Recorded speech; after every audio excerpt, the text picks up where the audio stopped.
We all have them childhood video games that we know aren't objectively the greatest video games ever made, but we loved them anyway. Shadow the Hedgehog on the GameCube was one of those games, man. Absolutely unhinged in all of the best ways. I mean, they gave my guy a gun. See, my first Sonic game was Sonic Heroes in 2003, and this was followed up on Shadow the Hedgehog in 2005, and even childhood me was like, alright, that's a choice to give him a gun. And ever since, I've just wanted a full-on Shadow game. I love Sonic, don't get me wrong, but since Shadow the Hedgehog, he's just been my guy, man. So, lo and behold, 2024, the year of Shadow the Hedgehog. Not just a movie focused all around him, but basically his own entire campaign. I mean, who would have thought? And we finally got it, and boy, did it deliver. I've never played Sonic Generations, despite hearing that it is the best Sonic title for a long time, so when this package was announced to be coming the same year as the movie, I was stoked, man.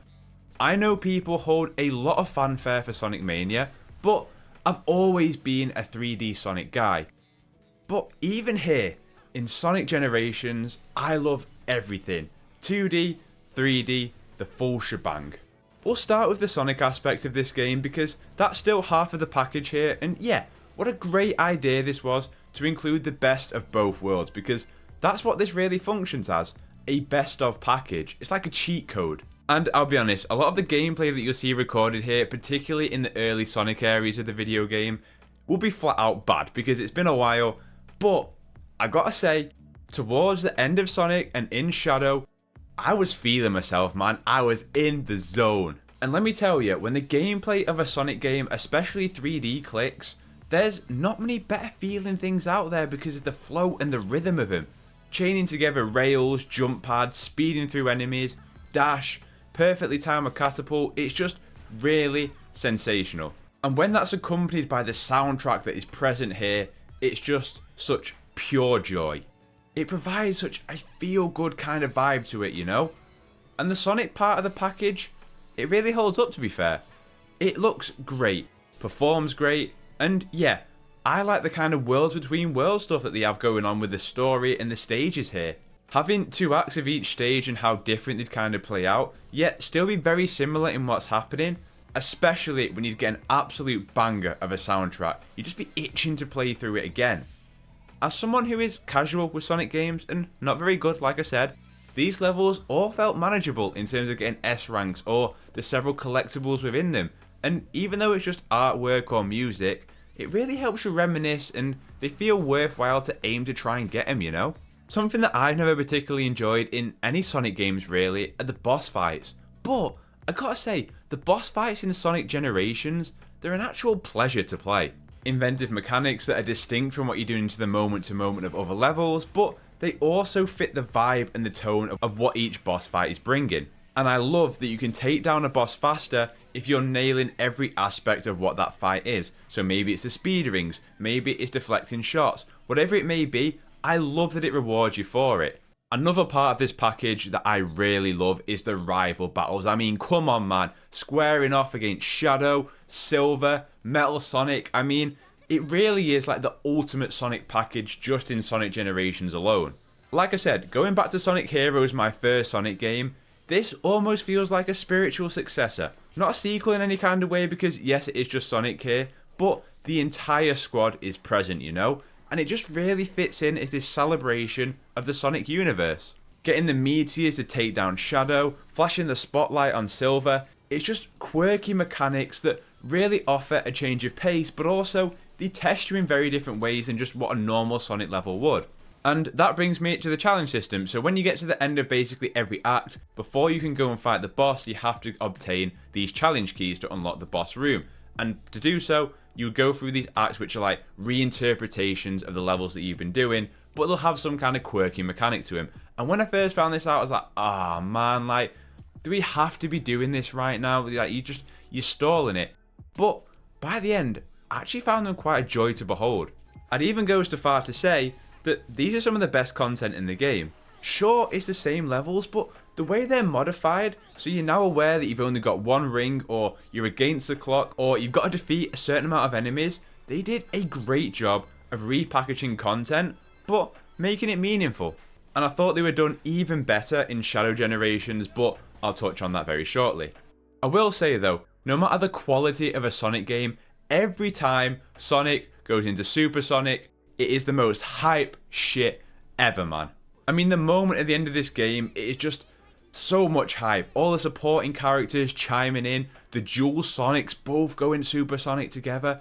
I mean, come on, man. That is some good Sonic shit. It really is.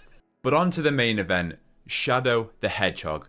But before we talk about Shadow Generations, can we just talk about the DLC that comes with this, the movie tie-in pack? Because it's been a while since we had some shoddy movie voiceovers.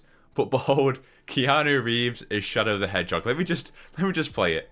Taking on another form? Listen. Too slow. Find my way back. Find my way out. And it's just so funny and so fitting of what those movie tie-in games used to be. But this mission was actually a lot of fun. It played well, and I actually love the way that his movie model looks here. And it's just a perfect little primer for what I'm sure is going to be a sensational movie for Sonic fans. Mufasa, rest in peace. So I actually got to play Sonic and Shadow Generations a couple of months ago when I went to Gamescom. And I think I played the first 2 levels of Shadow Generations in particular. And I just remember coming away from it and thinking, this is the most insane anime bullshit I've ever seen in a Sonic game, and I love it. I am here for it. It is so fitting. Like I said at the top, I didn't envision us really ever getting a big standalone Shadow campaign. But to get this, it's just like childhood me inside is so happy. And I'll tell you why. This plays to me what I remember Shadow the Hedgehog being like to childhood me. To me, Shadow Generations is the culmination of years of learning and understanding how to get the best out of Sonic. Even the 2D sections here are so sick, man. I know people don't often vibe with the gimmicks and power sets in Sonic games, but the way Shadow gets these Doom powers, from the wings to the attacks of the spears, it does nothing but enhance every aspect of this game. Often in a game like this where you're moving at such a frantic pace, it can be a sensory overload, but it's tuned so well here that it just becomes a natural flow state, and the pacing of what it's dished out at means that you only get new abilities after you've mastered the previous moves.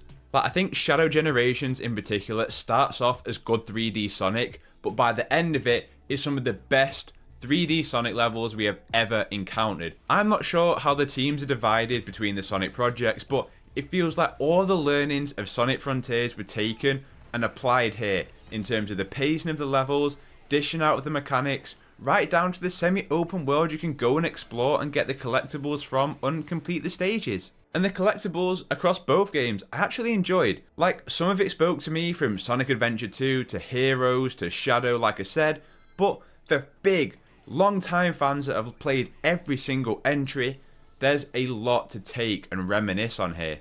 Just going back to that semi-open world for a second, I really like the structure of it here. Often you'll do a level of 2 acts and then do a challenge room to obtain the boss keys. Having had that experience with the Sonic challenges, I was okay going into the challenges here, except I think they're even better here. And truthfully, I just think it's because they're more fun, like constantly using Chaos Control and beating the level within a certain time, using Shadow's big uppercut attack to take down tens of robots at once, the One Ring ones, the Doom Spears. These challenge levels I actually relish towards the end. You know, maybe I'd complete them and get enough to get the boss key, but I didn't get the S rank, and I'd be like, nah, I'm leaving it with Summit. And I think it's just down to how fun Shadow's kit is to play. Doom Spears just feel so satisfying to fire 5 at once, and the slingshotting yourself across the level, turning into gooey stuff, surfing, flying, it all just feels so well connected and then tuned into these challenge levels, and you just learn to appreciate it on another level when they all combine so perfectly together. And look, it's a bit of a stretch, but bear with me. These challenge levels made me appreciate Sonic and Shadow Generations in the same way that God of War Valhalla made me appreciate God of War's combat kit on an entirely different level. And I didn't always have that same appreciation that I do now after the challenge levels, whether it's utilising the speed, combining the different traversal mechanics, the combat of the game. it all just feels so wonderfully tuned that you wouldn't otherwise appreciate in the 5 seconds it takes in the levels just to speed past them. Like, you don't realise how intricately tuned it all is until you master these levels. And I will say that one aspect that really clicked with me in Shadow Generations, I would go so far almost to say blew me away a bit, was the story that was going on here. And this is where that it does feel like that spiritual sequel to the 2005 game with Black Doom returning, and I actually think this has a good story, genuinely. From the way it incorporates both Maria and Gerald, and because this is a Shadow story, you can do a different kind of emotional arc to it. You can offer different emotional beats than what you would offer with a Sonic story. And for those that are well versed in Shadow lore, I think it comes to a really satisfying climax and ultimately a good through line.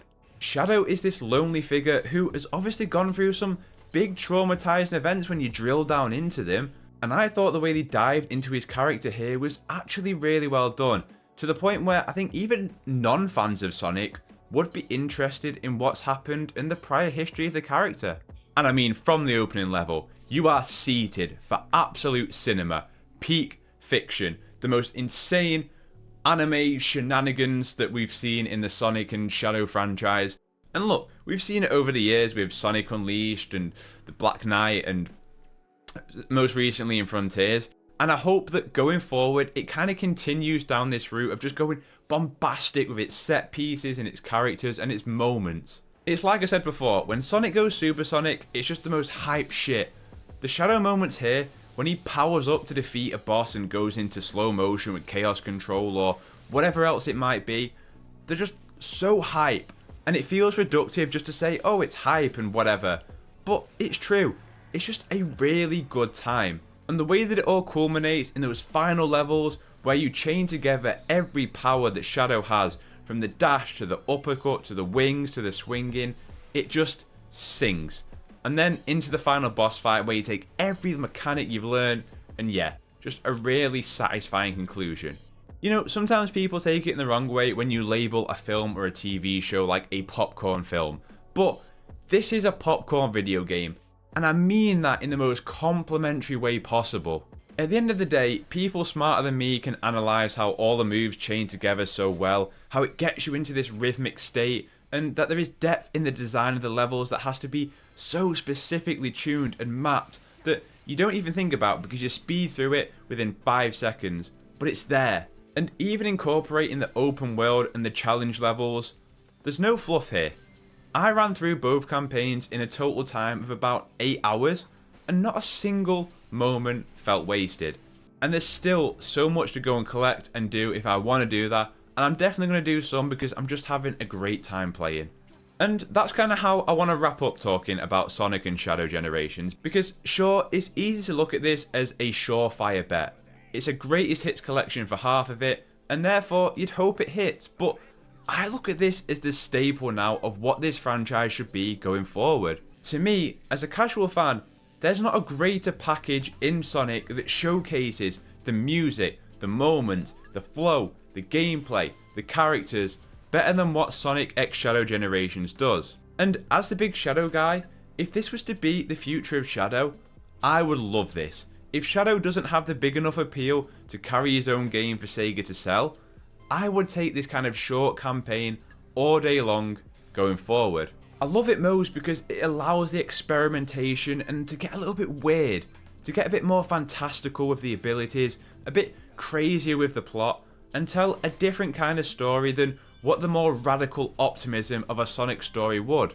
And I would be so down in the way that Sonic Generations was originally just 2D and 3D Sonic, that we get a Sonic X Shadow Generations 2 where it's just Sonic and Shadow. Because I do think there is a synergy there, especially after what I'm sure this movie is going to be. I couldn't think of a more worthwhile entry into the franchise, nor a better celebration of it. Sonic X Shadow Generations is a splendid sequel to a childhood favourite, and my favourite Sonic game ever made. Anyway, that's my thoughts on Sonic X Shadow Generations. The movie's on the horizon, maybe you're watching it after this. All I want to know is, what's your favourite Sonic game? Have you played Sonic X Shadow Generations? And what did you think? I'd love to hear from you. If you enjoyed hearing me gush, partially losing my voice, It's usually what I do here, not losing the voice part though.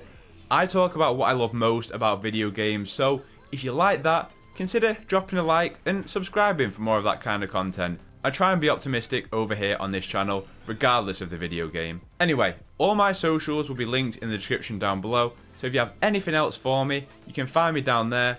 Otherwise, I hope you have a terrific day. Play games, get gains, and I'll catch you next one.